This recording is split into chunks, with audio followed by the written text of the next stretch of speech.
இந்த ஸ்லோகத்தில் பர்திருஹரி சாஸ்திரத்தில் இறைவன் யாரை பெரியவங்கன்னு சொல்கிறாரு அப்படிங்கிறத இங்கே விளக்கம் கொடுக்குறாரு. இப்போ நம்மளை பொறுத்த வரைக்கும் பெரியவர்கள் யார் அப்படின்னா வயதில் மூத்தவர்கள், பணம் படைத்தவர்கள், வீடு கார் நிறைய வச்சிருக்கிறவங்க, பேர் புகழோடு வாழ்பவர்கள், அனைவருக்கும் தெரிஞ்சவங்க, ஒரு சினிமாவில் பிரபலமானவங்க, இந்த மாதிரி நாம் அரசியலில் பெரிய ஆளானவங்க, நிறைய பணம் சம்பாதிச்சவங்க அப்படிங்கிறவங்கள நாம் பெரியவர்கள் அப்படின்னு நாம் சொல்கிறோம். இவர் சாஸ்திரம் சொல்கிறது பெரியோர்கள் யாரு அப்படின்னா, மனதளவில் யாருனால சந்தோஷமா இருக்க முடியுதோ, இன்ஸ்பைட் ஆஃப் எனி சிச்சுவேஷன், சந்தக, அவங்க தான் பெரியவர்கள். அவன் வசதி படைச்சிருக்கலாம், வசதி இல்லாமல் இருக்கலாம். ஏன்னா வசதியை தேடி ஏன் போகிறோம்? சந்தோஷத்தை தேடி போய் வசதியாக இருந்து சந்தோஷம் இல்லைங்கும் போது அப்போ யாரு கரெக்ட்? எதை தேடி போகிறோம்? சந்தோஷமாக இருக்கிறதுக்காக தான் செல்வத்தை தேடி போகிறோம், பணத்தை தேடி போகிறோம், புகழை தேடி போகிறோம், பேரை தேடி போகிறோம். அதெல்லாம் அடைஞ்சிட்டு நான் சந்தோஷமா இல்லைங்கிறதுனால அதை விட எது உண்மையில் பெரியவர்கள் யாருன்னா, மனதளவில் சந்தோஷமாக இருப்பவர்கள், மனதில் எப்பொழுதும் சந்தோஷமாக இருப்பவர்கள். அப்ப அந்த சந்தோஷமாக மனதில் இருக்கணும் அப்படின்னா அந்த யாருடைய மனம் சந்தோஷமாக இருக்கும்? மனம் பலம் படைத்தவர்கள் மனம் சந்தோஷமா இருக்கும். எப்படி உடல் பலமோ அது போல மனோபலம், அதை தான் அவர் எம்பசைஸ் பண்றாரு. மனோபலம் இருக்கிறவங்கனால தான் சந்தோஷமா இருக்க முடியும். அப்ப அந்த மனோபலத்தை வளர்த்தி கொள்வதற்கு நம்ம என்ன லைஃப் ஃபாலோ பண்ணணும்? முதல்ல தர்மம்னு ஒரு வேர்டு. தர்மம் அப்படின்னா எப்பவுமே which is favourable to me அப்படின்னு எனக்கு தெரியுதோ அதை தான் மற்றவங்களுக்கு பண்ணணும். விச் இஸ் அன்ஃபேவரபிள் டு மீன்னு எனக்கு தெரிஞ்சிருச்சு, அதை மற்றவங்களுக்கு நம்ம பண்ணக்கூடாது. இந்த மாதிரி ஒரு க்ஷணம் 24/7 லைஃப்ல வாழ்றவன் மனோபலத்தை பெற்றுவான், அவன் தான் பெரியவங்கிறார் ஃபர்ஸ்ட். ரெண்டாவது, எப்பாடுபட்டாவது நல்ல வேல்யூஸ் குணங்களை வளர்த்திக்கிறவன், கஷ்டப்பட்டு தான் வளர்த்திக்க முடியும், அவன் பெரியவங்கிறார். அடுத்தது, தங்கிட்டு இருக்கிற சில தவிர்க்கப்பட வேண்டிய குணங்களை முயற்சி செய்து, கஷ்டம் விடுறது கஷ்டம், ஆனா முயற்சி செய்து யார் விடுறானோ அவன் பெரியவன். அடுத்தது மூணாவது, முயற்சி, விடாமுயற்சி, உழைப்பை கொடுத்து ஒரு எண்ணி துணிக கருமம். இதை செய்யணும்னு முடிவு பண்ணிட்டா திருப்பி எண்ணுவது என்பது இழுக்கு. நம்ம ஆரம்பிச்சிட்டுமே பண்ணலாமா வேண்டாம் அந்த மாதிரி இல்லாம எண்ணி துணிக கருமம். திருவள்ளுவர் சொல்றதா இவரு சொல்றாரு. அப்போ ஒரு செயலை ஆரம்பிக்கிறதுக்கு முன்னால நல்லா யோசனை பண்ணி ஆரம்பிச்சிடணும். ஆரம்பிச்சதுக்கு அப்புறம் பின்வாங்க கூடாது. இது 3 கேரக்டர் தான் ஒரு மனிதனுடைய மனதை பலமா வச்சிருக்கும். அவன் அந்த மனம்தான் பலம், அதுதான் சந்தோஷமா இருக்கும். நம்ம இதுல எல்லாம் லூப் ஹோல் விட்டுட்டோம்னா we cannot have a happy life in spite of பணம், செல்வம், காரு, வீடு, பேரு, புகழ் இதெல்லாம் வாங்கியிருப்போம், ஆனா சந்தோஷமா இருக்க முடியாது. ஏன்? இதெல்லாம் இருந்தா மட்டும்தான் ஒரு தர்மத்துக்கு உட்பட்டான வாழ்க்கை, நற்குணங்களை வளர்த்தி கொண்டு தீய குணங்களிலிருந்து விடுபடுவது. மூணாவது, முயற்சி. வாழ்க்கையில எதுக்கு முயற்சி வரணுமோ அதுக்கு விடாமுயற்சியாக பண்றவங்க மனம் பலப்பட்டிருக்கும். they can have a happy lifeங்கிற அவங்க தான் பெரியவர்கள். அப்புறம் என்ன சொல்றாரு? மனசி புண்ணியம் செய்ய தெரிஞ்சவங்களா இருக்கணும், அவங்க சந்தோஷமா இருப்பாங்கிறாரு. யாரு சந்தோஷமா இருக்க முடியும்? புண்ணியம் செய்ய தெரிந்தவர்கள். எதுல புண்ணியம் பண்றது அப்படின்னா, நாம எதுல கர்மத்தை பண்றோம், ஆக்ஷனை ஃபர்ஸ்ட் மனதினால நம்ம செயல்பட்டு கொண்டுதான் இருக்கிறோம். சிந்திக்கிறது என்பது மனதில் இருக்கிற ஒரு செயல்பாடு. அதே மாதிரி வாக்கு, இப்ப நான் பேசிட்டு இருக்கிறேன் அப்படின்னா அது ஒரு செயல், ஆக்ஷன். அடுத்தது காயம்னா உடம்புனால அவன் என்ன பண்றான்? செயல்களை செய்து கொண்டிருக்கிறான் இல்லைங்களா? அதை 3ஐயும் அவன் கர்மத்தை செய்யும் போது, ஆக்ஷன் பண்ணும்போது அலர்ட்டா இருந்து அது புண்ணியம் தர்ற மாதிரி பண்ணிக்கிட்டே இருந்தான்னு வச்சுக்கோங்க, கண்டிப்பா he can have a happy life, no doubt in that. அப்ப மனசால எப்படிங்க புண்ணியத்தை செய்யறது? ரொம்ப ஈஸிங்க. தெரியாம இருந்திருக்கலாம். இப்போ நம்ம கோயிலுக்கு போறோம், ப்ரே பண்றோம், நான் நல்லா இருக்கணும், குடும்பம் நல்லா இருக்கணும், யாராவது பேரை சொல்லி அவங்க பேர் நல்லா இருக்கு, இவங்க நல்லா இருக்கணும்னு நம்ம வேண்டுறோம். அது சரிதான், தவறுன்னு சொல்லல. அதே புண்ணிய காரியம் அப்படிங்கும் போது இது வேண்டுதல் இறைவனிடம் வேண்டுதலே ஒரு புண்ணியம் தான். ஆனா நான் ஒரு டைப் ஆஃப் ப்ரேயர் சொல்றேன் பாருங்க, சர்வே பவந்து சுக்கினாக. கோயிலுக்கு போய் நின்னோன்னே, இறைவா எல்லாரும் நல்லா இருக்கட்டும், அப்ப அந்த எல்லாரும் நல்லா இருக்கட்டும் நீங்க கும்பிடும் போது அதுக்குள்ள நீங்க வருவீங்களா வரமாட்டீங்களா? உங்க பையன் வருவானா வரமாட்டானா? உங்க அம்மா அப்பா வருவாங்களா வரமாட்டாங்களா? That is intelligent way of prayer. அப்ப ஈஸ்வரனுக்கு நம்மளதான் பிடிக்கும். ஏன் இந்த பொண்ணு எல்லாரும் நல்லா இருக்கும்னு கேட்குது. எல்லாருமே இறைவனுடைய குழந்தைகள். எல்லா குழந்தைகளும் நல்லா இருக்கணும்னு வேண்டும் போது அதை படைத்த இறைவனுக்கு மனம் குளிருமா இல்ல குளிராதா? அப்ப நாம கேட்பறத கொடுப்பாரா கொடுக்க மாட்டாரா? சிந்திச்சு பார்க்கணும். சர்வே பவந்து சுக்கினக இஸ் த புண்ணியா பிரேயர். அதுக்குள்ள நீங்களும் வர்றீங்க. நாம என்ன நினைச்சுக்கிறோம், எல்லாரும் நல்லா இருக்கு கும்பிட்டு நான் நல்லா இருக்குன்னு கும்பிடாம வந்துட்டா ஐயோ அப்ப நம்மளை விட்டுருவாரா கடவுள்? அப்படி இல்ல, எல்லாருமே இறைவனோட குழந்தைகள். எல்லாருமே நல்லா இருக்குன்னு வேண்டும் போது இறைவன் நம்மளை எப்படி கண்டுக்காம விட்டுருவாரு? நாம கேட்காமையே இந்த மாதிரி பிரே பண்ண தெரிஞ்சவங்க சர்வே பவந்து சுக்கினக சர்வே சந்து நிராமயா. உடம்பு எல்லாரும் ஆரோக்கியமா இருக்கட்டும், எல்லாரும் பத்ராணி பஷ்யந்தி, எல்லா மக்களும் நல்லதையே பார்க்கட்டும், யாருக்கும் கச்சி துக்கமா யாருக்குமே துக்கமே வேண்டாம், எல்லாரும் நல்லா இருக்கட்டும் அப்படின்னு ஒரு பிரேயர். இத பண்ணும்போது கண்டிப்பா என்ன பண்ணணும், மத்தவங்க நல்லா இருக்கும்னு வேண்டினீங்கன்னா அது என்னது? புண்ணியம்ங்கிறது. இந்த புண்ணியம் செய்ய தெரிஞ்சவங்க மனதுல சந்தோஷமா இருப்பாங்க. ஏன் இறைவன் எல்லாத்தையும் வேண்டவங்களுக்கு அவங்க கேட்காம வேணுங்கிறத கொடுப்பாரு. எப்படிங்க இவ்வளவு ஸ்ட்ராங்கா சொல்றீங்க? பண்ணி பாருங்க, அப்பதானே தெரியும். நான் வேண்டி பாருங்க, அப்ப மனம் எவ்வளவு லேசாகுது அப்படின்னு. அடுத்தது வாக்கு. பேச்சுல எப்படி புண்ணியத்தீங்க செய்யறது? பேசுறது எப்படி? பேச்சு வாக் தப்பஸ்னே இறைவன் வச்சிருக்காரு. அதாவது உண்மையை பேசணும், அதே புண்ணியம்தான். சத்தியம் வத. அடுத்தது அத ஒருத்தர் உண்மை பேசணும் அப்படின்னா சத்தியம் வதிஷ்யாமின்னு சொல்லு சாஸ்திரம். சத்தியம் வச்மின்னு ஒரு இடத்துல வரும், சத்தியம் வதிஷ்யாமின்னு வரும். அப்ப சத்தியம், அப்புறம் சத்தியம்னா உண்மை பேசுறது. ரிதம் வச்மிங்கும் ஒரு சாஸ்திரம். இன்னொரு சாஸ்திரம் ரிதம் வதிஷ்யாமி, நான் பேசணும், ரித்தமா பேசணும் அப்படின்னு என்னன்னாங்க ரித்தம். ரித்தம்னா இப்போ உண்மை பேசுறதுக்கும் ரித்தம்னா என்னன்னா, இப்ப நம்மளுக்கு ஒருத்தர் கேட்கறாங்க ட்ரெயின் எத்தனை மணிக்கு வருது அப்படின்னு. நம்ம ஏதோ ஒரு மாசத்துக்கு முன்னால போயிருப்போம், அந்த ட்ரெயின் டைம் சொல்றோம், மார்னிங் 7:30க்குங்க ட்ரெயின் அப்படிங்கும் போது சொல்லிடுறோம். ஆனா அங்க என்ன ஆயிருக்கலாம், ட்ரெயின் டைம் மாறி இருந்திருக்கலாம், நம்ம தெரியாம சொல்லிடுறோம், நம்ம நினைச்சுக்கிறது உண்மைன்னு. அது அல்ல. அப்ப அவங்க கேட்டாங்கன்னா இப்ப இன்னைக்கு நாளைக்கு என்னைக்கு கிளம்புறாங்க, நாளைக்கு கிளம்புறாங்களா விசாரிச்சு நம்ம வச்சிருக்கிறது கரெக்டான்னு செக் பண்ணிக்கிட்டு அந்த டைம் 7:30 இருக்கலாம், அப்புறம் 7:30 சொல்றோம் பாத்தீங்களா, அதுக்கு பேரு ரிதம் வதிஷ்யாமி. நம்ம வாழ்க்கையில அதை ஃபாலோ பண்ணணும். எப்போ ஒரு நாள் தெரிஞ்சதை வச்சுக்கிட்டு அது ஒரு ஃப்ளூக்ல அடிச்சிருது, அது அப்படித்தான் இருக்கும்னு. உலகம் மாறிக்கிட்டே இருக்குது, எது வேணா எப்ப வேணா மாறலாம். அவங்ககிட்ட சொல்லும் போது என்ன சொல்லணும், ஒரு மாசத்துக்கு முன்னால போனப்போ இந்த டைமுங்க நீங்க செக் பண்ணிக்கீங்க, நம்மளால முடியல நீங்க செக் பண்ணிக்கணும்னு சொல்லிடணும். இதுதான் இந்த சாஸ்திரம் சொல்லும், ரிதம் வதிஷ்யாமி. இதெல்லாம் வாக்குல புண்ணியத்தை தேடுகிற செயல்கள். இதெல்லாம் நீங்க இப்படி இருந்தீங்கன்னா எதுக்கு படிச்சுட்டு இருக்கிறோம், சந்தோஷமா இருப்பாங்கிறார் இறைவன். இந்த மெத்தட்லாம் ஃபாலோ பண்ணினா you can have a happy life. அப்புறம் பேசும்போது இனிமையான சொற்களை பேசணும். உண்மை பேசுறதுன்னு சொல்லிட்டு இனிமையாக பேசணும், உண்மை பேசணும். அப்புறம் மற்றவங்க பேசும்போது அமைதி காக்கிறது, மௌனம், அவங்கள பேச விடணும், நம்மளே பேசிட்டு கூடாது. மற்றவங்க பேச வரும்போது அவங்கள சொல்லி முடிக்கிற வரைக்கும் கேட்கணும். அப்புறம் எது பேசினாலும் சுருக்கமா பேச தெரியணும். அதே சமயம் புரியாமையும் பேசிடக்கூடாது. விளக்கமா பேசுறேன்னு வளவளான்னு போயிடக்கூடாது, சுருக்கமா பேசுறேன்னு புரிய வைக்காமையும் போயிடக்கூடாது. So it is a skill, communication skill you should develop so that others will not be disturbed. சில பேர் பேச ஆரம்பிச்சு என்ன, ஐயோ எப்படா இவங்க மூடுவாங்க, என்ன சொல்ல வந்தாங்கன்னு அவங்களுக்கு புரியுதா இல்லையா, நமக்கு புரியுறது இல்லை, எப்ப முடிப்பாங்கன்னு அந்த மாதிரி பேசக்கூடாது. கரெக்ட் கச்சிதமா என்ன வேணுமோ அது அழகா இனிமையான சொற்கள், ஒரு அழகான சொற்கள், சுருக்கமான சொற்களை யூஸ் பண்ணி பேசணும். இந்த மாதிரி நீங்க கேட்டீங்கன்னா வாக்கு எப்படி, வாக்குனா பேசுறது, அதுக்கு உண்டான கம்யூனிகேஷன் ஸ்கில்ல வளர்த்துக்கிறதுக்கு என்னென்ன இருக்குங்கிறது சாஸ்திரத்துல அப்படியே லாங் லிஸ்ட். நான் அதை மட்டும் அந்த சப்ஜெக்டை மட்டும் தொட்டு நான் எடுத்துன்னு வச்சுக்கலாம், 3 மணி நேரம் பத்தாது. எப்படி நம்ம மனுஷன் பேசணும்னு இறைவன் சொல்லி கொடுத்துருக்காரு. நான் அது இருக்கிற அப்படியே டாப் நுனிப்புள் மாதிரி நான் டக்குன்னு சொல்லிட்டு வரேன். ஒரு ரித்தத்துக்கு ஒரு அரை மணி நேரம் எடுக்கலாம். எப்படி அது கிளாரிபிகேஷன் பண்ணணும், ஏன் பண்ணணும். அப்புறம் சத்தியமா இருந்தாலுமே பிரியமா பேசணும், சத்தம் போட்டு மற்றவங்க ஹர்ட் ஆகிற மாதிரி உண்மையான சொற்களா இருக்கலாம், ஆனா மற்றவங்க ஹர்ட் ஆகிற மாதிரி சொல்லாம பொறுமையா சொல்லணும். இந்த மாதிரி லாங் லிஸ்ட் போயிட்டே இருக்குது. இதையெல்லாம் ஃபாலோ பண்ணி நீங்க பேசுறீங்கன்னாவே புண்ணியம். ஏன்னா நிறைய பிரச்சனைகளுக்கு காரணம் டங்க் ஸ்லிப் ஆயிரும்.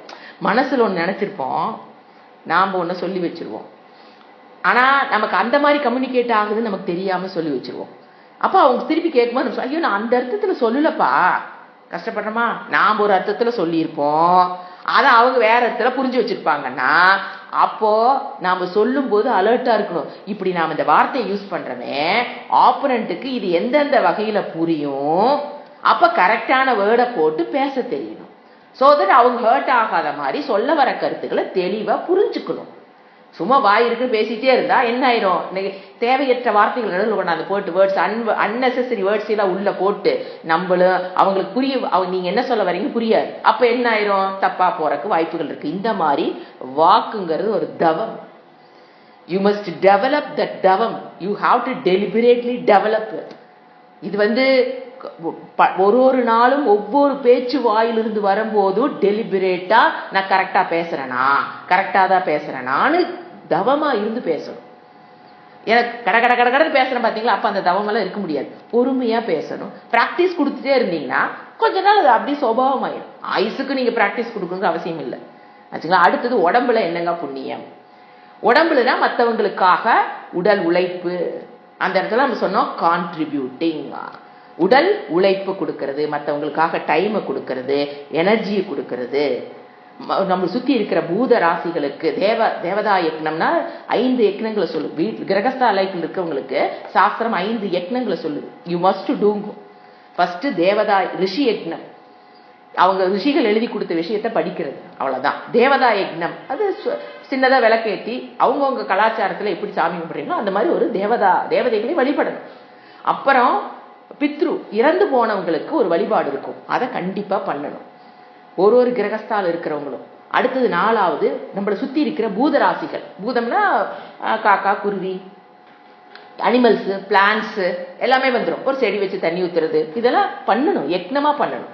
இறைவன் படைச்சிருக்காரு, அதுக்கு நான் பாதுகாப்பு கொடுக்குறேன் அப்படிங்கறத ஒரு அந்த மனதோடு பண்ணணும்.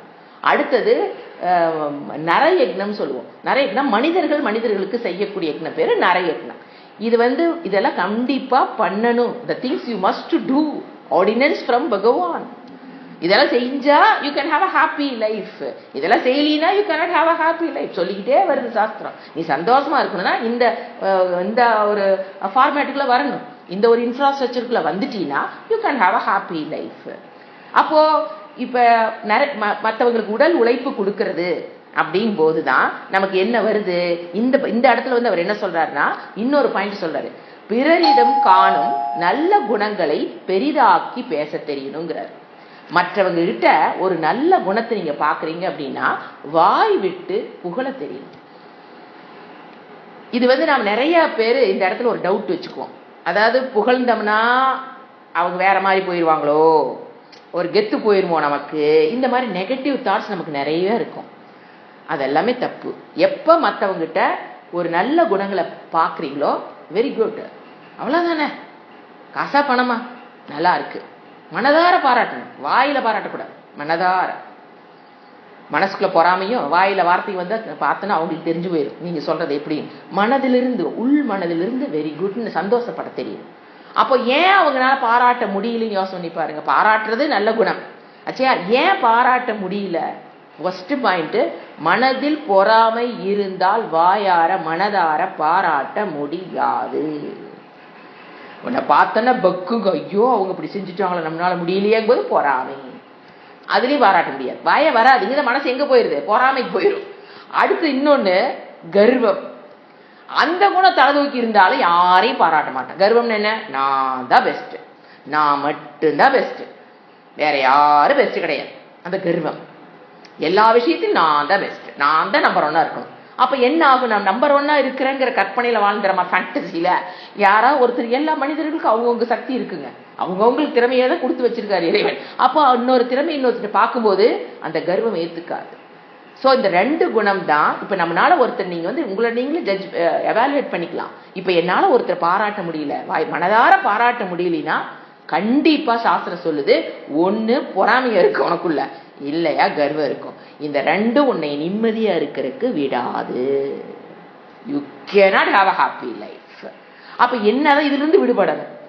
ஏங்க எனக்கு தெரிஞ்சா வச்சுக்கிட்டா வந்துட பண்றேன், எனக்கு தானா மனசுல இருந்து பொறாம வருது அப்படின்னு நீங்க சொன்னீங்கன்னா அதுல எப்படி அதுல இருந்து விடுபடுவது? அதுக்கு டெக்னிக் சாஸ்திரம் சொல்லும். மனசுக்குள்ள பொறாமையா இருக்குதா, கர்வமா இருக்குதா, ஒண்ணு பிரிங்கிங் ஈஸ்வரா into your life is the formula. எப்பெல்லாம் மனம் பொறாமைக்கும் கர்வத்துக்கும் போகுதோ, இல்ல வேற எந்த தீய குணங்கள், எந்த ஒரு உள்ள பேராசை இந்த மாதிரி வரும்போது நீங்க ஃபாலோ பண்ண வேண்டிய ஒரே ஒரு வழிதாங்க இறைவன் சொல்றாரு, பிரிங்கிங் ஈஸ்வரா இன்டு யுவர் லைஃப். ஈஸ்வரனா இறைவன், படைத்தவர். அவரை அவங்களுக்கு இப்ப நீங்க யாரை பார்த்து பொறாம வருது, கர்வம் வருதோ, உங்களுக்கும் அவங்களுக்கும் இடையில் யாரை கொண்டு வர சொல்லுது சாஸ்திரம்? இறைவனை கொண்டாந்து நிறுத்து, உனக்கு எந்த குணமா இருந்தாலும் போயிடும். You have to deliberately practice it. எப்படிங்க கொண்டாந்து நிறுத்துறதுனா, இப்ப ஒரு பென்சிலுக்கு நடுவில் கொண்டாந்து பேனா நிறுத்தினா நிறுத்திடலாம். இறைவனை கொண்டாந்து எப்படிங்க நிறுத்துறதுனா வாட் இட் மீன்ஸ் அப்படின்னா, இப்போ நம்ம யாரை பார்த்து நமக்கு பொறாம வருதோ, கர்வம் வருதோ, நமக்குள்ள இருக்கிற கர்வமோ பொறாமையோ போகணும்னா எப்படி நம்ம பிரிங்கிங் ஈஸ்வரனா, அவனை படைத்தவன் இறைவன், அதுக்குண்டான திறமையை அவருக்கு கொடுத்திருக்காரு இறைவன். ஆச்சுங்களா? அவரு செஞ்ச புண்ணியம், பூர்வ ஜென்மத்திலயோ இந்த ஜென்மத்திலோ செஞ்ச புண்ணியம் அவருக்கு அந்த திறமை கிடைச்சிருக்கு, அது அவரிடம் வெளிப்படுகிறது அப்படின்னு இறைவனை கொண்டாந்து நடுவில் நிறுத்திக்கணும். யார் மேல உங்களுக்கு கோபம் வருதோ இல்ல பொறாம வருதோ, எது வந்தாலும் நீங்க டக்குன்னு ஒரு இந்த பிராக்டிஸ் தான் இது. Deliberately you must put effort பண்ணி பண்ணி பழகுனீங்கன்னா அவங்கள பார்த்து பொறாமைங்கிறதுக்கு முன்னால யாரு வந்துடுவா? இறைவன் வந்துடுவார். ஏய் வேண்டாம், இட்ஸ் மை ப்ராடக்ட். இறைவன் என்ன சொல்லுவார் உங்களுக்கு முன்னால? Don't to jealous about anybody, it's he is my product. அப்போ அந்த அந்த ஆட்டிடியூட நீங்க ஒருத்தர் பாத்தீங்க அப்படின்னா, இறைவனுடைய குழந்தைகளா நீங்க பாக்குறீங்கன்னா கண்டிப்பா என்ன வராது? பொறாமை. இது பை பிராக்டிஸ், இது ரெகுலரா நீங்க இந்த வகுப்புகள் நீங்க சாஸ்திரத்தை கேட்க கேட்க கேட்க ஃபர்ஸ்ட் தாட் ஃபார்ம்ல தான் இருக்கு. எல்லாமே சொல்றது எல்லாமே தாட்ல தான் நிற்கும். அப்புறம் கொஞ்சம் நாட்பட கேட்க கேட்கத்தான் அதெல்லாம் ரெகக்னைஸ் ஆகும். பொறாமப்படாதுங்கிறது ரெகக்னைஸ் ஆகும். அப்ப நீங்க பொறாமப்பட முடியாது. ஒரு நாள் நீங்க நான் சொல்லி கொடுத்தேன்னா நாளைக்கு முன்னால பொறாமப்படாம இருக்க முடியும்னா இருக்க முடியாது. அதுதான் சொன்னேன் first, you have to deliberately practice, அபியாசம். திருப்பி திருப்பி என்ன டெக்னிக் கொடுத்தாங்களோ, எப்பெல்லாம் நமக்கு பொறாம வருதோ அப்பெல்லாம் பிராக்டிஸ் பண்ணிக்கிட்டே இருந்தீங்கன்னா ஒரு நாள் டக்குன்னு என்ன, யாரை பார்த்து நம்ம இறைவன் தான் கண்ணுக்கு தெரிவார். ஏன்னா அவர் படைச்சவங்க, அது அவர் படைப்புல நம்ம என்ன, அவரு கொண்டு வந்துட்டீங்கன்னா உங்களுக்கு அந்த குணம் போயிடும் அப்படின்னு இவர் சொல்றாரு. சோ என்ன பண்ணணும்? பாராட்ட தெரியணும். பாராட்ட தெரியல அப்படின்னா என்ன பிரச்சனைங்கிறாரு? உனக்குள்ள பொறாமை கர்வம் இருக்கு, அதுல இருந்து விடுபட்டு அப்படி பண்றவங்க தான் பெரியவர்கள். இந்த இடத்துல பத்திரி சொல்றது அவங்க பெரியவங்க. மனதில் சந்தோஷத்துடன் இருக்க மனம் பலம் பெற்றிருக்க வேண்டும். மனோபலம்னா என்ன? ஒரு நிறைவு, ஒரு பூர்ணம், அமைதியான மனம், ஒரு செல்ஃப் லவ். உங்க லாங்குவேஜ் சொன்னா ஒரு self love, self acceptance, self esteem, ஒரு லவ், ஒரு கம்பேஷன், ஒரு நேர்மை, ஆர்ஜவம். இதுல நாம் டெவலப் பண்ணிக்கணும். எக்காரணத்து கொண்டும் மனம் பலகீனமான செயல்களை நாம் செய்யக்கூடாதுங்கிறதுல அலர்ட்டா இருக்கணும். ஒரு செயல் செய்யும் போது இந்த செயல் என் மனதை பலப்படுத்துமா, டிக்கு. இந்த செயல் என் மனதை பலகீனப்படுத்துதா, செய்யக்கூடாது. இப்படி நீங்க நாட்கணக்காக அப்படியே உங்க மனசை டெவலப் பண்ணீங்கன்னா, எப்படி எக்ஸசைஸ் எப்படி பண்றீங்க? ஃபிட் ஆகணும், போய் பணத்தை கட்டியாச்சு இதுல ஜிம்ல, இப்பெல்லாம் அப்படித்தானே போறீங்க ஜிம்மு இல்ல யோகாக்கு. அவங்க எல்லாமே அட்வான்ஸ் தான் கேட்கறாங்க. 3 மாசத்துக்கு அட்வான்ஸ் கட்டியாச்சுன்னு வச்சுக்கோங்களேன். ஒரு 4 நாள் போறீங்க, அப்புறம் விட்டுறீங்க. உடல் பலம் பெறுமா என்ன? அதே கணக்கு தானே மனசுக்கும். இன்னைக்கு நான் கேட்டேன் ஜிம்மில், இன்னைக்கு அந்த மாதிரிதான் ஒரு நாள் கேட்டாச்சு அப்படின்னு மனம் பலம் பெற்றுமே என்ன? அதேதான் உடலுக்கு என்னவோ அதே தான் மனமும். ஸோ எப்படி நீங்க உடல் ஆரோக்கியமா இருக்கணும்னா எப்படி பண்ணணும்? டெய்லி பண்ணணும் இல்லைங்களா? வாரத்துல ஒரு நாள் லீவ் விட்டா பெரிய விஷயம். அவங்களா டெய்லி பண்ணணும். அப்புறம் அதுக்கு தகுந்த மாதிரி சாப்பிடணும், அதுக்கு தகுந்த மாதிரி எக்ஸசைஸ் பண்ணணும். எவ்வளவு சாப்பிட்றோம், எவ்வளவு கேலரிஸ், என்ன கால்குலேஷன்ஸ் போட்டு எவ்வளவு மெயின்டைன் பண்ற இந்த உடலை. மனதுக்கு சாஸ்திரம் மட்டும்தான் ஹெல்ப் பண்ண முடியும். No human being can help to for the mind growthக்கு, ஹெல்த்துக்கு, மனதினுடைய ஹெல்த்துக்கு வேற எந்த தனி மனிதர மூளையும் உதவி செய்ய முடியவே முடியாது. யார் மனதை படைத்தாரோ அவருனால மட்டும்தான் நம்ம மனதை பலப்படுத்துறது எப்படின்னு டெக்னிக்க கரெக்டா சொல்லித்தர முடியும். ஹீரோ ஹோண்டா ஹீரோ காருனா ஹீரோ கம்பெனியில விட்டீங்கன்னா சர்வீஸ் பக்காவா இருக்கும். நம்ம கொண்டு மாருதியில விட்டோம்னா சர்வீஸ் பக்காவா பண்ணிடுவாங்க. நான் கொண்டு விட்டுருமே என்ன முதல்ல அதேதான், மனதை படைத்தவன் யாரு? இறைவன் தானே. அப்ப நம்ம மனதை யாருக்கிட்ட கொடுக்கணும் சர்வீஸ்க்கு? இறைவன்கிட்ட தான் கொடுக்கணும். எங்க இறைவன் எங்கெங்க இருக்காரு, கோயில் இருக்காரா சொல்லுங்க, கொண்டு விட்டுறான்னு கேட்கக்கூடாது. இறைவன் வேதத்தை கொடுத்து வச்சிருக்காரு. எப்படினாலும் சொல்ல மாதிரி வாக்கு எப்படி பேசணும்னு நான் கிளாஸ் எடுத்தேன்னா 3 மணி நேரம் கிளாஸ் எடுக்கலாம். அத்தனை விஷயங்கள் பேச்சுக்கு கொடுத்துருக்காரு. அது எப்படிங்க இறைவன் வந்து கொடுத்தா நீங்க என்னங்க ப்ரூஃப்? அடுத்த கேள்வி இப்படிதான் கேட்பீங்க. அந்த sound form received by the rishis. இறைவன் இந்த உலகத்தை படைக்கிறதுக்கு முன்னாலேயே, மனிதர்களை படைக்கிறதுக்கு முன்னாலேயே என்ன சொல்றாரு பிரம்மாஜி? என்ன சொல்றாரு? உலகத்தை படைப்பதற்கு முன்பே நான் எப்படி இந்த மக்கள் வாழணும்னு படைச்சிட்டு மேனுவல் புக்கை எழுதிட்டு அப்புறம் தான் என்ன பண்ண உலகத்தை படைச்சேங்கிறார். இதுக்கெல்லாம் என்ன வேணும்? நம்பிக்கை வேணும், ஸ்ரத்த வேணும், பெண்டிங் டிஸ்கவரி வேணும். கண்டுபிடிக்கிற வரைக்கும் அந்த ஸ்ரத்தை இருக்கணும். கண்டுபிடிச்சுன்னு வச்சுங்களேன், அதுக்கப்புறம் ஸ்ரத்தையெல்லாம் தேவையே இல்லை. அந்த ஸ்ரத்தை தான் கேட் ஆன் த வால் உட்காந்துருக்குது எல்லாத்துக்கும். சோ இறைவன் என்ன சொல்றாரோ அது பிரகாரம் நடக்கும்போது, அதாவது மனம் பலப்படுத்துறதுக்கு வேற யாருக்கிட்டையும் நம் மனதை கொடுத்து விடக் கூடாது. தனி மனிதர்களிடம் நம் மனதை கொடுத்து விடக் கூடாது. இப்ப நீங்க வந்து என்கிட்ட கொடுத்து நீங்க நினைச்சுக்கிறீங்க மனதை பலப்படுத்துறதுக்கு நான் உங்ககிட்ட தாங்க கொடுத்துருக்கேன். ஐயோ நீங்க என்கிட்ட கொடுக்கலீங்க. நான் சொல்ற ஒரு வார்த்தையும் என்னுடைய மனதிலிருந்து புத்தியிலிருந்து வந்தது அல்லவே அல்ல. சாஸ்திரம் இறைவன் மனதை எப்படி பலப்படுத்தணும் நாங்க உட்கார்ந்து இயர்ஸ் டுகெதர் அதை படிச்சு அதை ஃபாலோ பண்ணி அதுல வெற்றி கண்டு அதுக்கப்புறம் இப்ப என்ன பண்றோம்? கொடுக்கறோம். சோ அது எப்படி என்னதாகும்? எதுவுமே சிங்கிள் வேர்டு கூட என்னது கிடையாது. அது வந்து உங்களுக்கு தகுந்த மாதிரி லாங்குவேஜ் வேணா நாங்க வேர்ட்ஸ் மாத்துவோம், எக்ஸாம்பிள்ஸ் மாத்தி கொடுப்போமே தவிர எல்லாமே இறைவன் வேதத்தில் கொடுத்ததை தான் இப்ப நான் சொல்லிட்டு இருக்கிறேன். இப்ப என்ன எடுத்தோம்? வாக்கு எப்படி பேசணும், எப்படி தர்மத்து பிரகாரம் வாழணும், எல்லா விஷயங்களும் அங்க இருக்கு. அதைத்தான் நாங்க சொல்றோம்.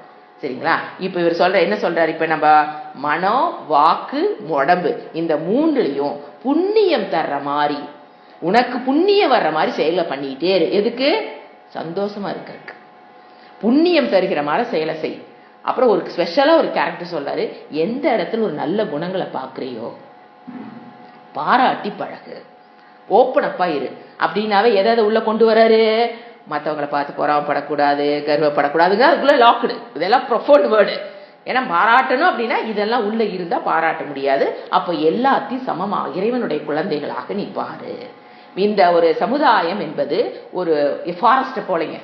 நாம எல்லாம் வந்து மரத்தை போல.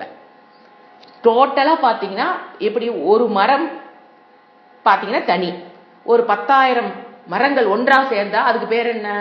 ஃபாரஸ்ட், வனம்னு சொல்லுவோம் தமிழ்ல. இப்ப நம்ம ஒண்ணு புரிஞ்சுக்கணும். இப்ப ஃபாரஸ்ட் இருக்கு, அதுல ஒரு மரத்துல தீ பிடிச்சிச்சுன்னு வச்சுக்கோங்க. நல்லா இமேஜின் பண்ணிக்கீங்க, நல்லா டக்குன்னு பிடிச்சிருவீங்க நீங்க. இப்போ அங்கிருந்து ஒரு 1/4 கிலோமீட்டர்ல இன்னொரு மரம் இருக்கு. அந்த மரத்துக்கு இந்த மரத்துல பிடிச்ச தீ வருவதற்கு time is waiting. Time is waiting.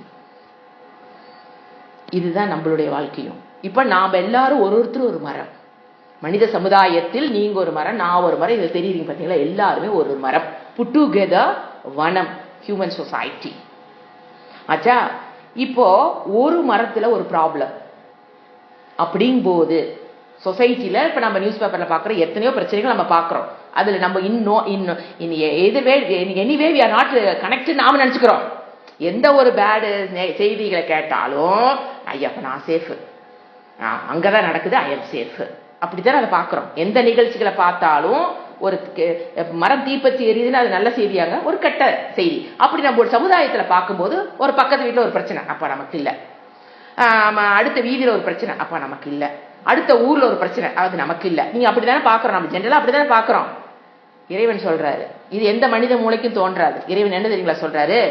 இப்போ வனத்துல எப்படி ஒரு ஃபாரஸ்ட்ல இருக்கிற ஒரு ட்ரீல ஃபயர் பிடிச்சிருச்சுன்னா அது அங்க ஒரு 1/2 கிலோமீட்டர் தாண்டி இருக்கிற ஒரு மரத்துக்கு வருவதற்கு டைம் இஸ் வெயிட்டிங். ஆனா அந்த 1/2 கிலோமீட்டர் 1/4 கிலோமீட்டர் தாண்டி ஒரு மரம் இருக்குது பாத்தீங்களா, அது என்ன தெரியுங்களா நினைச்சுக்குது?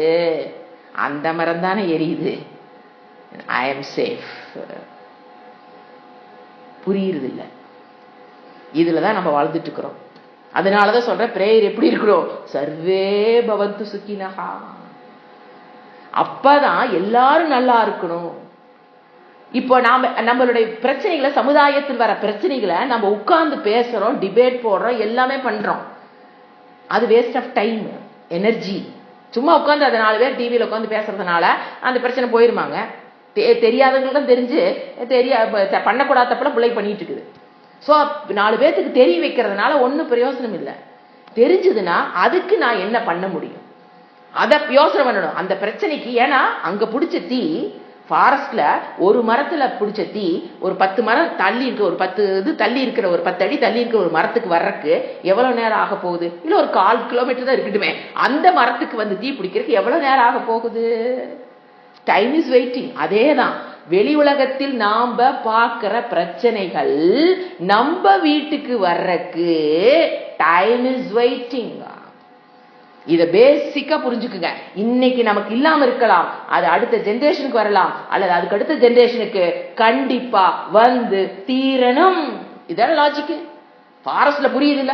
அதேதான் நீங்க லாஜிக்கு. பக்கத்து வீட்லயோ, எழுத்து வீட்லயோ, பக்கத்து ஊர்லயோ, பக்கத்து நாட்டிலயோ எது நடக்குதோ அது நம்ம வீட்டுக்கு, எனக்கு, அல்லது நம்ம வீட்டுக்கு, அல்லது நம்மளுடைய குழந்தைகளுக்கு, அல்லது நம்மளுடைய பேர குழந்தைகளுக்கு, இல்ல அடுத்த கிரேட் கிரேட் கிராண்ட்சன், அந்த மாதிரி அடுத்த 2, 3, 4 தலைமுறையில நம்மளுக்கு வர்றக்கு வரும். அதுல எல்லாம் மாற்று கருத்தே கிடையாது. ஏன்னா நம்ம அப்படியா இப்படியா ஒன்னும் சொல்ல முடியாது. ஏன்னா அந்த மரம் வந்து நான் ரொம்ப பெருசுங்க, ஸ்ட்ராங்குங்க, என்னையெல்லாம் தீ வராதுன்னு சொல்லுமே. என்ன முட்டாலும் சொல்ல மாட்டேன் அந்த மரத்தை. அந்த மாதிரி நம்ம பெருசு அப்படி இப்படி எல்லாம் ஒன்னும் கிடையாது. Time is waiting. It may be 50 years, it may be 100 years, it may be 10 years, it may be 5 years, it may be 1 year, depends upon the problem. So அப்ப என்ன நினைக்கணும்? மற்றவங்களுக்கு ஒரு பிரச்சனையும் போது பக்குங்கணும். ஐயோ சமுதாயத்தில் தீ, வனத்துல ஒரு ஃபாரஸ்ட்ல ஒரு மரத்துக்கு தீ பிடிக்கும் போது மற்ற மரமெல்லாம் என்ன பண்ணணும்?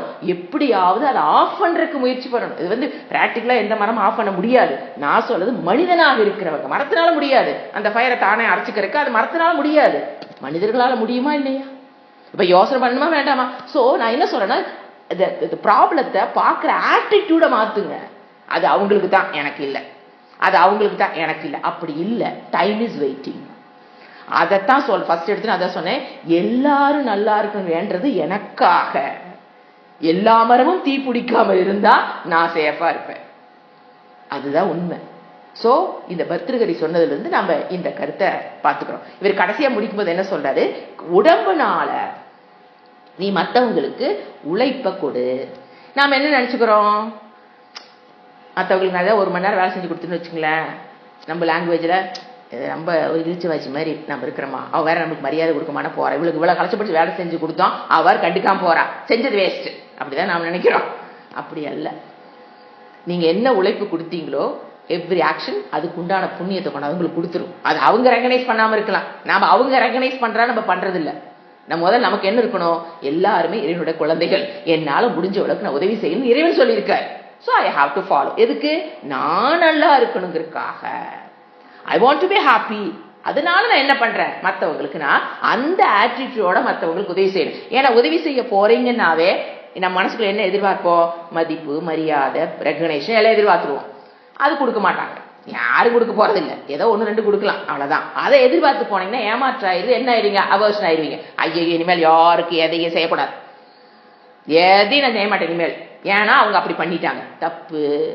ஒரு இடத்துல ஒரு தப்பு பண்றாங்கறக்காக, ஏன்னா நான் சொல்றது ஆட்டிடியூடே மாத்துங்கிறேன். You are helping others not for others sake, for your sake. I am helping for என்னுடைய மன மெச்சூரிட்டிக்காக, என் மனம் பலம் பெறணுங்கிறதுக்காக ஐ எம் ஹெல்பிங். நினைச்சு பாருங்க, அவங்க என்ன பண்ண, என்ன சொன்ன, என்ன வாழ்த்துன, என்ன தூழ்த்துன, வி டோன்ட் கேர் அபவுட். ஏன் நம்மளோட ஆட்டிடியூடே மாறி போச்சு. I am helping her not for her sake, for my sake. I want a happy life. அப்ப அதுக்கு என்ன மனம் பலம் பெற்றுக்கணும். அப்போ நிறைய மற்றவங்களுக்கு என்னுடைய டைமையும் உழைப்பையும் கொடுக்கணும். I should be a contributor. அப்பதான் I can have a happy life. இது போன வாரத்திலே ஆரம்பிச்சோம். Consumer, contributor. இப்போ ஏன் சர்வைவரா இருக்கிறதுனால நாம we will trap into என்ன சொல்றது, சாரோ தான். அதாவது நம்ம எப்பவுமே சர்வைவராகவே இருந்துட்டு இருந்தோம் அப்படின்னா என்ன சொல்றாங்க, அப்படி இருந்த அப்படின்னா the world will be a trap to get into the sorrow. So எப்பவுமே எப்படி இருக்கணும்? போன வாரத்திலே பார்த்தோம். அந்த மனம் பேலன்ஸ், கன்சியூமரா நீங்க உலகத்துல வந்து காற்று உடை உணவு எல்லாத்தையும் உலகத்துல இருந்து நீங்க வாங்கிட்டே இருக்கிறீங்க. நாம் நினைச்சுக்கிற பணத்தை கொடுத்துட்டு அது டேலி ஆயிக்குன்னு, அப்படியெல்லாம் ஆகாது. அப்போ நம்ம என்ன பண்ணணும், கான்ட்ரிபியூஷனுக்கு வரணும். அப்ப மனசு என்ன ஆகும், கன்சியூமரா வாங்கிட்டே இருந்தா லோடு அதிகமாகி மனம் என்ன ஆயிருது, போர்டம், மன பாரமா இருக்கு, எல்லாமே இருக்கு, ஒரு சந்தோஷம் இல்லை, அந்த வந்து கொந்துருவோம். அப்ப நம்ம என்ன பண்ண ஆரம்பிக்கணும், கான்ட்ரிபியூட்டர். இந்த கான்ட்ரிபியூட்டரா மாறணும்னா என்ன குவாலிபிகேஷன் நீங்க வளர்த்தி வச்சிருக்கணும், தயா, கருணை, கம்பேஷன். அந்த கம்பேஷன்ங்கிறது வாடிய வயிறை கண்டபோது வாடினேன், அந்த குணத்தை டெலிபரேட்டா கல்டிவேட் பண்ணிக்கணும். இல்ல எனக்கு யாரை கண்டாலும் எனக்கு அந்த எண்ணமெல்லாம் வரது இல்லைங்க அப்படின்னா முயற்சி செய்யுங்கள். பிரிங்கிங் ஈஸ்வரா in between you and that fellow. அந்த கம்பேஷனுக்கு உங்களுக்கு நடுவில் அந்த ஆளை கொண்டாந்து நிறுத்தி, இறைவனை கொண்டாந்து நிறுத்தி அந்த ஆளுக்கு என்ன பண்ணும், கருணை காட்ட பழகணும். கருணைங்கிறது தான் மனிதனுடைய உண்மையான சொரூபமே. அதுல இருந்து யாருமே தப்பிக்கவே முடியாது. ஸோ எப்படி நான் வந்து கம்பேஷன், ஏன் வந்து எனக்கு வந்து இந்த கம்பேஷன் வந்தா தான் என்ன பண்ண முடியும், I can be a contributor in the society as much as possible. இல்லாததை கொடுங்கன்னு இறைவன் கேட்கல, இருக்கிறத கொடுங்க. கான்ட்ரிபியூட் பண்ணணும்னா எங்கிட்ட கையில காசு இல்லைங்க சொல்ற அடுத்த வார்த்தை எல்லாம் சொல்றது, எனக்கு எங்க காசு இல்லை, நாம எங்க எல்லாத்துக்கும் காசை கொடுக்கறது இல்லை, உழைப்பு, டைமு, இதை கொடுக்கணும். ஏன்னா உலகத்துக்கு நிறைய வாங்கியிருக்கிறோம். அதுக்கு சாஸ்திரம் எப்படி தெரியுங்களா சொல்லும், யாரு கொடுக்கணும் தெரியுமா, யாருனால திருப்பி உனக்கு பண்ண முடியாதோ, நீ பண்ண உதவிய உனக்கு திருப்பி பண்ண முடியாத நிலையில் இருக்கிறார்களோ அவர்களுக்கு பண்றதுக்கு பேர் கான்ட்ரிபியூட்டர். இப்ப நீங்க பக்கத்துல இருக்கிற ஒரு பென்சில் கொடுக்குறீங்கன்னு வச்சுக்கலாம், it is not a contributor. ஏன் நாளைக்கு அவர்கிட்ட இருந்து ஒரு பென்சில் வாங்கிடுவீங்க, முடிச்சு போச்சு. இப்போ உறவுகளுக்கு நீங்க பண்றீங்க அப்படின்னா திருப்பி அவங்ககிட்ட இருந்து உதவி நீங்க வாங்கிடுவீங்க. That is not contribution. யாருக்கு பண்றீங்களோ திருப்பி வந்து நீங்க ஸ்கேல் வச்சுக்கோங்க, நான் யாருக்கு கான்ட்ரிபியூட் பண்றேனோ திருப்பி அவங்களால வந்து எனக்கு பண்ணவே முடியாதுன்னு இருப்பாங்க பாத்தீங்களா, அவங்களுக்கு கொடுக்க, அவங்க மேல காமிக்கிறதுக்கு பேர் தான் கம்பேஷன். ஃப்ரெண்டுட்டு காமிக்கிற பேர்ல கம்பேஷனே அல்ல. ஏன்னா அது சுயநலம். இன்னைக்கு உதவி பண்ணா அவன் நாளைக்கு எனக்கு உதவி பண்ணிடுவா, அந்த பேஸ்ல தான் நம்ம கொடுத்துட்டு இருக்கிறோம். நீங்க வேண்டானாலும் அவன் கொண்டாந்து கொடுத்துருவா. ஸோ அது என்ன ஆயிடாது, அந்த பிளாட்ஃபார்முக்கே வராது. கம்பேஷன்ங்கிற கேட்டகரிக்கும் வராது, கான்ட்ரிபியூஷன்ங்கிற கேட்டகரிக்கு அது வராது. If you are helping your mother, father, relations, blood relations, friends, இதெல்லாம் கிடையாது. நான் எங்க சொந்தக்காரங்க வீட்டுல கல்யாணம் நான் போய் வேலை செய்வேங்க அப்படின்னா எதுக்கு வேலை செய்யறேன், நாளைக்கு உங்க வீட்டுல கல்யாணம் வந்து செய்வாங்கன்னு தானே நீங்க ஏற்றீங்கன்னா அவங்க வந்து செஞ்சிருவாங்க இல்லையா, அது அல்ல. நல்ல ஃபார்முலா புரிஞ்சுக்கணும், இறைவன் சொல்ற ஃபார்முலா அது ஆச்சுங்களா. இப்போ ஏன் வந்து நீங்க வளர்த்திக்கிட்டீங்கன்னா what are the plus point நான் சொல்றேன். ஏன்னா வளர்த்திக்கணும், deliberately you have to cultivate it in your brain. ஏன் பிளஸ் பாயிண்ட் என்ன அதை பத்தி பார்க்கலாம். அப்பதான் யூ வில் ரெகனைஸ் தட் தயா, compassion and contribution. First point என்னதுங்களா, அந்த கம்பேஷன்ங்கிறது மனதில் வந்துட்டா கண்டிப்பா you will care for your own body. First compassion யாருக்கிட்ட வரணும், என்னோட பாடி கிட்ட வரும். கம்பேஷன் வருது என்னோட பாடியை நோக்கி வருது அப்படின்னா we will take care of my body well. எந்த இடத்துலையும், அதாவது இந்த டேக் கேருங்கிறது நாட் மேக்கப்புங்க, அங்க போயிடக்கூடாது. உடல் ஆரோக்கியமா இருக்கிற உணவுகளை உண்றது, இதெல்லாம் எப்படி வரும், கம்பேஷன் ஃபர்ஸ்ட் எங்க ஆரம்பிக்கும், டு மை பாடி. அதை கரெக்டா வச்சுக்கணும், அது மேல ஒரு கருணை, அதனால ஜீரணம் பண்ண முடியாதெல்லாம் உள்ள போடக்கூடாது, அதுக்கு கெடுதலான விஷயத்தை கொண்டாது நாக்குக்கு பிடிச்சு கொண்டு உள்ள தள்ளக்கூடாது. அது எது கேட்குதோ you will understand your body language well. If you have a compassion on your body, then only you can உங்க பாடி வந்து உங்கள்கிட்ட பேசும். anybody notice it? வழி வந்தா தெரியுது, மற்றபடி நம்ம உடம்பு பேசும், நிறைய இடத்துல நமக்கு சொல்லும், நிறைய இண்டிகேட் பண்ணிக்கிட்டே இருக்கும். அது யாருக்கு அந்த கம்பேஷன் குணம் வருதோ அவங்க ஈஸியா பாடி லாங்குவேஜ் ஸ்மெல் பண்ண, மற்றவங்களுடைய பாடி லாங்குவேஜ்ல எனக்குள்ள என் உடம்பு என்ன சொல்லுதுன்னு புரிய ஆரம்பிக்கும். சில சமயம் வேண்டாங்கோ, சில சமயம் இது செய்யுங்கோ, உள்ள நம்ம கிட்ட பேசும். Have you all enjoyed the language? அது அந்த லாங்குவேஜ் கத்துக்கிட்டீங்கன்னு வச்சுக்கோங்க, அது புரியுற அளவுக்கு கம்பேஷன் இருக்கும்போது அந்த இதே வரும். நம்ம உடல் மேல், என் உடல் மேல் எனக்கு கருணை ஃபர்ஸ்ட். இதுதான் ஃபர்ஸ்ட் ஆரம்பிக்கிற இடமே. அப்ப என்ன பண்ணுவோம், நம்ம go for makeup, extra fitting, அதை நான் சொல்லல. உடம்பு ஆரோக்கியம் வச்சுக்கணும், கரெக்டாக எக்ஸசைஸ் பண்ணணும், நல்லா சாப்பிடணும். அப்புறம் என்ன ஏதாவது ஒரு இது பண்ணிக்குவோம், என்ன உழைப்பு, என்ன ஏஜ், என்ன சாப்பாடு, இதெல்லாம் தெரிஞ்சு வயிறு போதுங்கும் போது இப்போ சாஸ்திரம் எப்படி சாப்பிட சொல்லும், ஒரு ஃபுல் வயிறு இருக்கு, உன்னால வந்து 4 இட்லி போட்டால் அந்த வயிறு நம்புன்னு வச்சுக்கோங்களேன், 2 இட்லி மட்டும் போடு. பகவத்கீதையில இறைவன் சொல்லிப்பாரு, கால் வயிறுக்கு தண்ணி ஊத்திரு, ஒரு கால் வயிறு எம்டியா விடு. தொண்டை அந்த 4 இட்லி கெப்பாசிட்டி வயிறு அப்படின்னா 4 இட்லி போட்டு அமுத்தாத, அது ஜீரணம் பண்றதுக்கு தட்டு மாறும். அது நல்ல பாடி, நல்லா நம்ம வயிறு நம்ம பாடி நம்மகிட்ட பேசும், என்னது இத்தனை ஓவரா போட்டுட்ட, நெஞ்சு கறிக்குது என்னது, என்னால டைஜஸ்ட் பண்ண முடியலன்னு பாடி நம்மகிட்ட சொல்லிட்டு இருக்குது.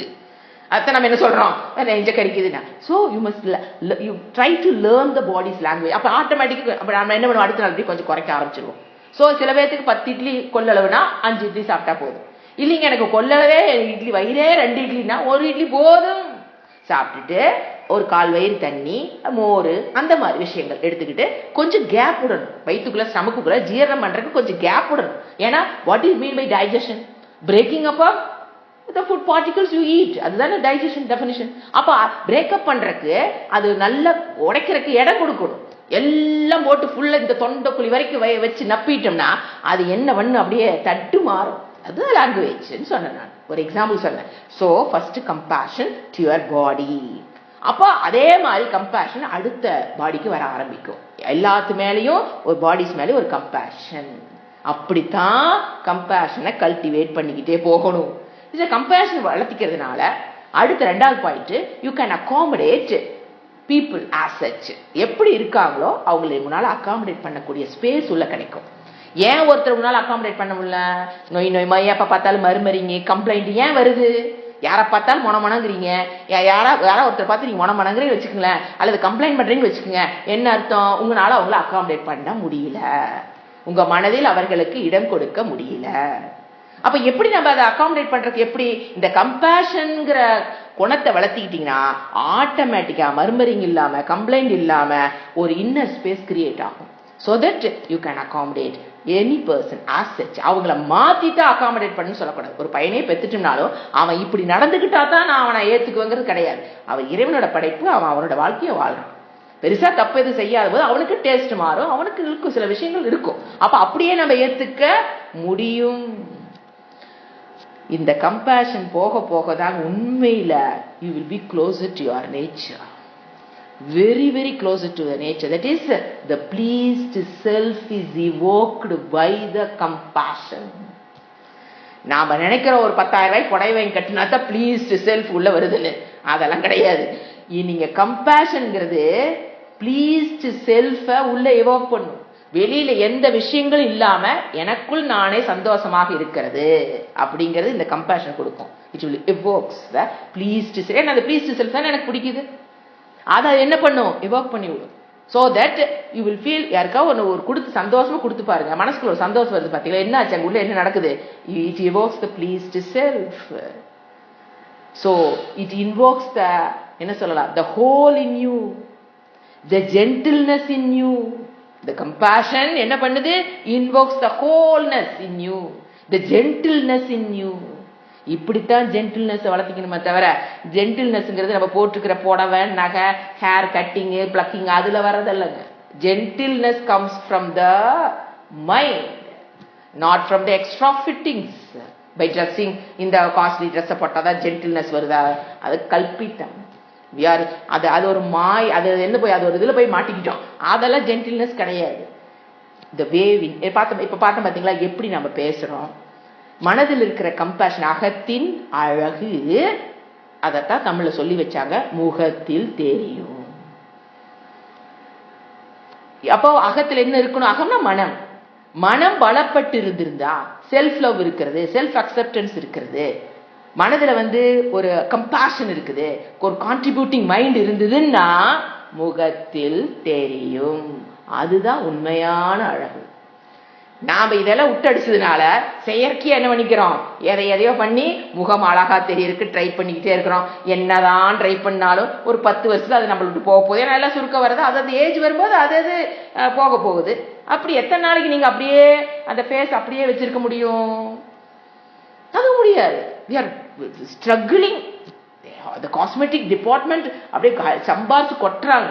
நம்மளோட இந்த வீக்னஸை தெரிஞ்சுக்கிட்டு, இதையெல்லாம் பூசினாத்தான் அழகுன்னு தெரிஞ்சுக்கிட்டு அவங்க ப்ரொடியூஸ் பண்ணி காசா கொளிக்கிறாங்க. நாம கொண்டு சம்பாரிச்செல்லாம் கொண்டு அங்க கொடுத்து வேஸ்ட் பண்ணிட்டு இருக்கிறோம். ஆனா உண்மையில் எதுவுமே தேவையில்லை. அகத்தின் அழகு சொன்னாங்களா இல்லையா? முகத்தில் தெரியும். இங்க அகத்துல வந்து அழகே இல்லைன்னு வச்சுக்கோங்க, நீங்க என்னதான் பூசினீங்கனாலும் அது சுத்தப்படாது, அது அலங்கோலம், அலங்காரமாகாது. மனதில் அழுக்க வச்சுக்கிட்டு எது ஒரு சுயநலம், கம்பேஷனுக்கு ஆப்போசிட் என்னங்க, ஒரு சுயநலம், செல்ஃபிஷ்னஸ். கம்பேஷன் கான்ட்ரிபியூட்டரா இல்ல, நான் கன்சியூமரா தான் இருப்பேன்ப்பா, ஐ எம் சர்வைவரா வாழ்ந்துட்டு இருந்தோம்னா அந்த அழகு எப்படி தெரியும்? முகத்தில் தெரியும். அப்ப நீங்க அதுக்கு எக்ஸ்ட்ரா ஃபிட்டிங் போட்டீங்கன்னா அது எப்படி தெரியும்? அலங்கோலம் ஆயிரும்.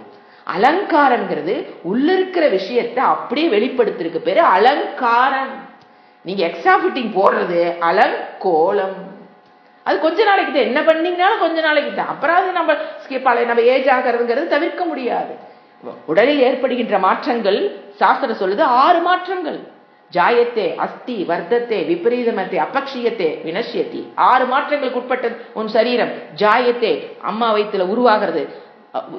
அஸ்தி பிறக்கிறது, அம்மா வயிற்றுல உருவாகிறது, பிறக்கிறது. அப்புறம் என்ன நடக்கும்? கொஞ்ச நாளைக்கு வர்த்தத்தை, நல்ல குரோத் இருக்கும் குழந்தைங்க வயசுல பாத்தீங்கன்னா. அப்புறம் ஒரு நாளைக்கு என்ன ஆகும்? அந்த குரோத் அபரிணமத்தை, பல மாற்றங்கள் அடையும். அப்புறம் என்ன ஆக ஆரம்பிக்கும்? அபக்ஷியத்தை, சுருங்க ஆரம்பிச்சிடும். அதுக்கப்புறம் என்ன ஆகும்? வினஷ்யத்தி.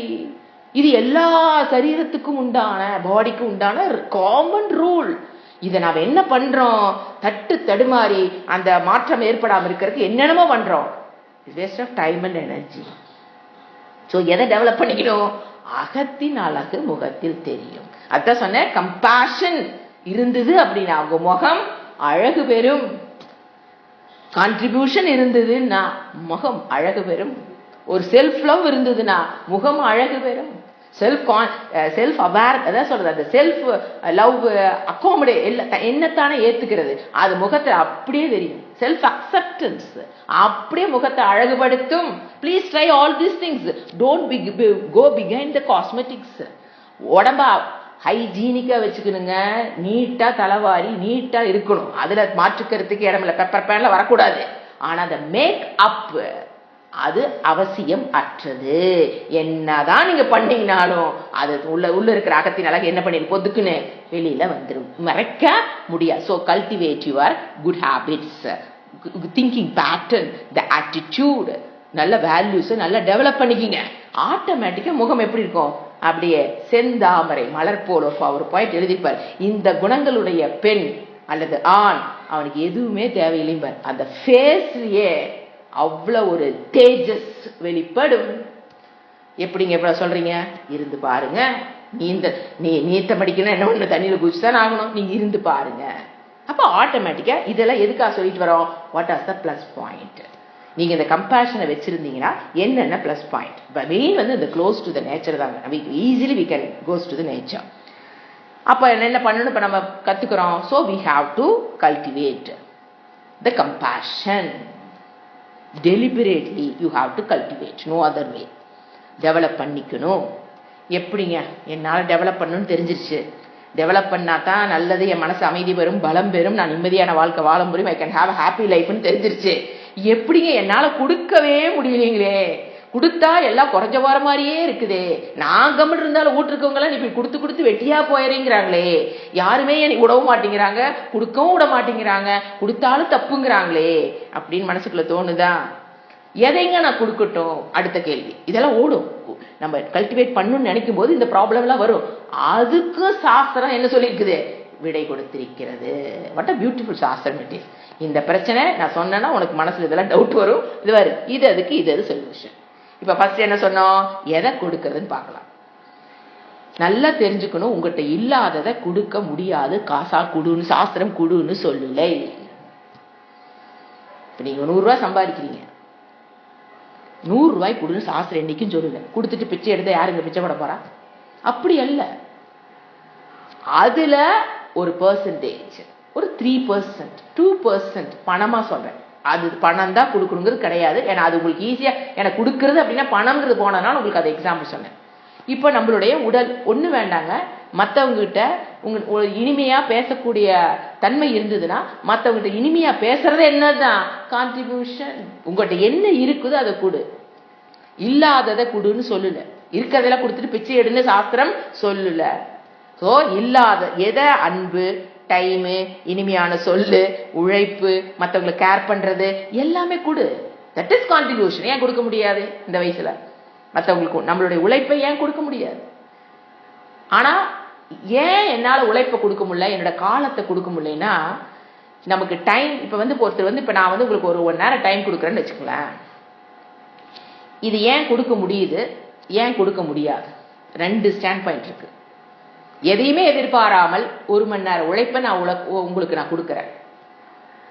அது உங்களுக்கு தோணலாம் வேஸ்ட் ஆஃப் டைம், எனர்ஜி. இவங்களுக்கு தோணாது. ஒரு எக்ஸாம்பிள் சொல்றேன். யாருனால கொடுக்க முடியும் சொசைட்டிக்கு, யாருனால கொடுக்க முடியாது? யாருனால அந்த மனம் பலம் பெற்று சர்வே பவந்து சுக்கினஹா, எல்லாருமே என்னோட குழந்தைகள். ஒரு காட்டுல ஒரு இடத்துல மரம் பத்தி எரியுதுன்னா அது நம்ம வீட்டுக்கு வர்றதுக்கு நம்ம காலம் இல்லைன்னு புரிஞ்சவங்க, எல்லாருமே என்னோட குழந்தைகள், எல்லாருமே நல்லா வாழணும், எல்லாருமே நல்லா இருக்கணும், எல்லாருமே சந்தோஷமா இருக்கணும். அது முதல்ல அந்த ஞானம் இருக்கணும், உள்ள அறிவு. 2வது ஸ்டெப் என்னன்னு பாத்தீங்கன்னா, டைம் மேனேஜ்மெண்ட் தெரிஞ்சிருக்கணும்.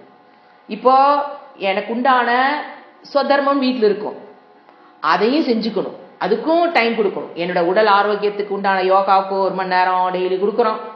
நான் என்னோட ஸ்டூடெண்ட்ஸ் கிளாஸ் எடுக்கிறதுக்கு 1 மணி நேரம் daily 4 to 5 yoga class, 5 to 6. எப்படி எதனால கொடுக்க முடியுது நான் சொல்றேன். ஒரு எக்ஸாம்பிள் சொல்றேன். என்னை பெருமைப்படுத்துக்கலாம் சொல்லல, ஒரு புரியறதுக்காக நான் சொல்றேன். இப்ப 4 to 5 என்னோட உடல் ஆரோக்கியம் யோகா, 5 to 6 எனக்கு தெரிஞ்ச விஷயங்களை என்னோட ஸ்டூடெண்ட்ஸ்க்கு டீச்சிங் சாஸ்திரா. அடுத்தது அந்த 6 to 8 வீட்டில் இருக்கிற பேர குழந்தைகளுக்கு ரெடி பண்ணி ஸ்கூலுக்கு கொண்டு விடுறது, அந்த டைம். அப்புறம் திரும்பி வந்தா ப்ரிப்பரேஷன்ஸ். அடுத்தது ஸ்கூலுக்கு. இப்ப நீங்க எப்படி உங்க காலேஜுக்கு வர அந்த மாதிரி நிறைய ஸ்கூலுக்கு போறோம், அது ஒரு 10 to 12 அந்த மாதிரி போயிடும். அப்புறம் திரும்பி வந்தா மத்தியானம் ப்ரிப்பரேஷன்ஸ், அடுத்த எங்க குரூப்புக்கு வேணுங்கிற ப்ரிப்பரேஷன்ஸ், ஸ்கூலுக்கு காலேஜுக்கு வேணுங்கிற ப்ரிப்பரேஷன்ஸ், அப்படி போகும். அப்புறம் சாயங்காலம் திரும்பி குழந்தைகளை கூப்பிட்டு வந்து மறுபடியும் அவங்களோட உட்காந்து கொஞ்ச நேரம் டைம் ஸ்பெண்ட் பண்ணி ஷேர் பண்ணி சொல்லி கொடுக்குறது, இந்த மாதிரி போகும். அப்புறம் குக்கிங், இந்த மாதிரி. சோ இப்ப என்ன நடக்குதுன்னா, 24 மணி நேரம் தான் எங்களுக்கும் கொடுத்திருக்காரு இறைவன். But anyhow we know how to manage time. We will not waste a single minute. இறைவன் கொடுத்த 24 மணி நேரத்துல 1 நிமிஷம் கூட வேஸ்ட் பண்ண மாட்டோம். அப்ப என்ன ஆகுது? டைம் காலம் நீங்க சொல்றீங்க, சுவாமி சொல்வாரு நேரம் இல்லை. எது? இப்ப சாஸ்திரம் படிக்கிறதுக்கு நேரம் இல்ல, காலேஜ்ல படிக்கிறதுக்கு புக் படிக்கிறதுக்கு நேரம் இல்லை நீங்க சொன்னீங்கன்னா, நேரம் இல்லை என்று சொல்பவன் நேர்மை இல்லாதவன். ஏன் என்னால என்னுடைய காலத்தையும் உழைப்பையும் மற்றவங்களுக்கு கொடுக்க முடியறதில்ல? எப்படி அதை how can you give your time and energy to others? அதாவது மனம் எந்த பிளாட்ஃபார்மில் நின்னா, என்ன இன்ஃப்ராஸ்ட்ரக்சரை டெவலப் பண்ணி வச்சோம்னா we can give time. அந்த ஆட்டிடியூடில் நம்ம பார்க்கணும். நான் பிஸி அதனால கொடுக்க முடியல அப்படின்னு திங்க் பண்ணுறது ஒரு ஆட்டிடியூட். அதில் போனீங்கன்னா you cannot give your time and energy to others. அதுக்கு பதிலாக நான் என்ன இன்ஃப்ராஸ்ட்ரக்சரை என் மனதுக்கு கொடுத்து டெவலப் பண்ணி வச்சேன்னா I can be a contributor, my time and energy அப்படிங்கிறதா சாஸ்திரம் சொல்லுது. அதுக்கு என்னென்ன வேணும்? What are the infrastructures needed in your mind so that you can become a contributor. அந்த கம்பேஷன் தான் கான்ட்ரிபியூட்டர் கூட்டிகிட்டு போகுது. அந்த கம்பேஷனோட வெளிப்பாடு தான் கான்ட்ரிபியூஷன். இப்போ கம்பேஷன், ஒருத்தர் அடிபட்டுறாங்க, ஐயோ பாவம் அப்படின்னு பரிதாபப்படுறது நாம் நினச்சிக்கிறோம், அது நோ யூஸ். அந்த குணம் கான்ட்ரிபியூட்டராக மாறணும். அதுக்கு பேசிக்காக என்னென்ன இன்ஃப்ராஸ்ட்ரக்சர் மனதில் இருக்கணும்னு பார்த்தீங்கன்னா, ஃபர்ஸ்ட் மனம் நன்கு பலப்பட்டதாக இருக்கணும். ஒரு வீக்கான fragile mind cannot go and help for others, do help. அடுத்தது எல்லா உலகத்தில் இருக்கிற எல்லாரும் நல்லா இருக்கணும், சர்வே பவந்து சுக்கினஹா, எல்லாரும் நல்லா இருக்கணும் அப்படிங்கிற அந்த உணர்வு உள்ளிருந்து வரணும். அடுத்தது காட்டில் ஒரு மரத்தில் தீ பிடிச்சதுன்னா அது என் வீட்டுக்கு வர்றதுக்கு டைம் இஸ் வெயிட்டிங் அப்படிங்கிற அறிவு ரெகக்னைஸ் ஆகிருக்கணும். எல்லாருமே இறைவனுடைய குழந்தைகள், இறைவனுடைய அப்படிங்கிற அந்த அறிவில் நம்ம ரெகக்னைஸ் ஆகிருக்கணும். இங்கே யாருமே தனிப்பட்டவங்கன்னு கிடையாது. எப்படி மரம், ஒரு ஃபாரஸ்டில் மரம்ங்கிறது தனிப்பட்டது கிடையாதோ, எல்லா மரங்களும் ஒன்று சேர்ந்தது ஃபாரஸ்ட்டோ, அதுபோல் நம்ம எல்லாரும் inter connected with one another. அடுத்தது டைம் மேனேஜ்மெண்ட். எல்லாமே இருந்தாலுமே டைம் மேனேஜ்மெண்ட் ஒரு ஃபேக்டர் நமக்கு பண்ண தெரியல அப்படிங்கும்போது நாம் இதில் லேக் ஆயிடுவோம். ஏன் டைம் மேனேஜ் பண்ண முடியல அப்படின்னா, எல்லாத்துக்கும் 24 மணி நேரம் கடவுள் கொடுத்துருக்காரு.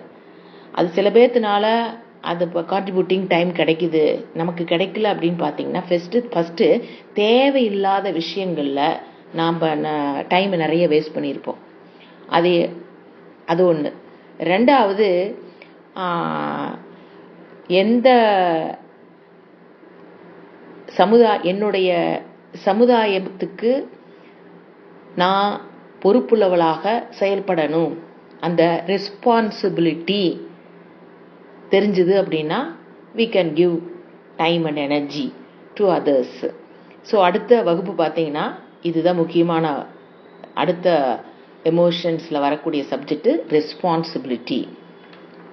அதை நம்ம அடுத்த கிளாஸில் டீட்டெயிலாக பார்க்கலாம். அந்த ரெஸ்பான்சிபிலிட்டி இருக்கிறவங்க கண்டிப்பாக they can easily give time and energy. So time management பண்ண பழகிக்கணும், அது ஒரு பாயிண்ட்டு. அடுத்தது நமக்குள்ள என்னை பற்றின ஒரு செல்ஃப் அக்செப்டன்ஸு, செல்ஃப் லவ் இருக்கணுங்கிறது தான் இந்த infrastructure to become a contributor.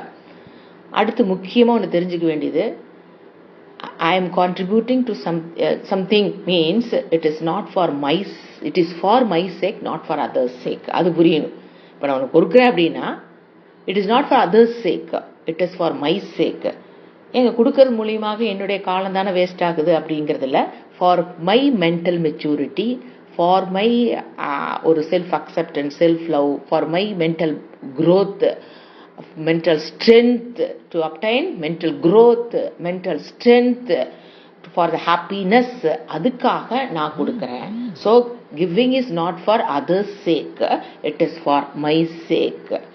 அப்படிங்கிறது புரியும் போது நமக்கு நம்மளுடைய we will easily become a contributor. இந்த இன்ஃப்ராஸ்ட்ரக்சர் இல்லாததுனால தான் நம்ம கன்சியூமராக இருக்கிறோம். அதை நல்லா புரிஞ்சுக்கணும். என்னுடைய சூழ்நிலைகள் காரணம் அல்ல, என்னை சுற்றி இருக்கிறவங்க காரணம் அல்ல, எனக்குள்ள இந்த இன்ஃப்ராஸ்ட்ரக்சர் வரல, அதனால என்னால் கான்ட்ரிபியூட் பண்ண முடியல அப்படிங்கிற ஆட்டிடியூட்ல திங்க் பண்ணி பார்த்தீங்கன்னா you will find a good solution. So will become a contributor in this world. அப்போ அந்த நிலைக்கு வந்துட்டீங்க அப்படின்னாவே you can have a happy life. அடுத்த வகுப்பு நான் சொன்ன ரெஸ்பான்சிபிலிட்டியை எடுத்துக்கிறது. ரெஸ்பான்சிபிலிட்டி மீன்ஸ் பொறுப்பு அப்படின்னு நம்ம சொல்கிறோம். அது டிஃப்ரெண்ட் ஆங்கிளில் நம்ம திங்க் பண்ணலாம். எங்கெங்கே நம்ம ரெஸ்பான்சிபிலிட்டி எடுக்கணும், ஒரு ஆக்ஷனை பண்ணும்போது அந்த ஆக்ஷனோட ரிசல்ட் வந்ததுக்கப்புறம் இந்த மாதிரி டிவிஷன் பண்ணி பொறுப்புகளை எடுத்துக்கொள்வது என்றால் என்ன, பொறுப்புகளை எங்கெங்கு விடணும், எங்கெங்கு விடக்கூடாது அப்படிங்கிற தலைப்பில் நம்ம அடுத்த கிளாஸில் பார்க்கலாம். ஹரி ஓம். ஓம் சாந்தி சாந்தி சாந்தி. ஹரிஹி ஓம். ஸ்ரீ குருப்யோ நமஹ. ஹரிஹி ஓம்.